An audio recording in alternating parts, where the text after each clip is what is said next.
திருப்படல்கள் 119, 137 145 முடிய. ஆண்டவரே, நீர் நீதி உள்ளவர், உம் நீதி நெறிகள் நேர்மையானவை. நீர் தந்த ஒழுங்குமுறைகள் நீதியானவை, அவை முற்றிலும் நம்பத்தக்கவை. என் பகைவர் உம் வார்த்தைகளை மறந்துவிட்டதால் அவற்றின் மீது நான் கொண்டுள்ள தனியாத ஆர்வம் என்னை எரித்து விடுகின்றது. உம் வாக்குறுதி முற்றிலும் சரியென மெய்ப்பிக்கப்பட்டுள்ளது. உம் ஊழியன் அதன் மீது பற்று கொண்டுள்ளான்.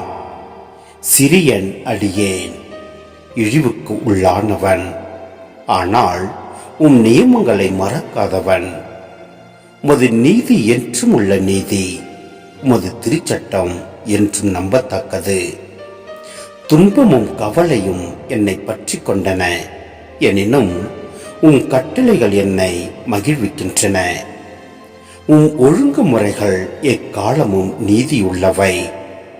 நான் வாழுமாறு எனக்கு நுண்ணறிவு புகட்டும். முழு இதயத்தோடு உம்மை நோக்கி மன்றாடுகின்றேன். ஆண்டவரே, என் மன்றாட்டை கேட்டருளாம். உம் விதிமுறைகளை நான் பின்பற்றுவேன்.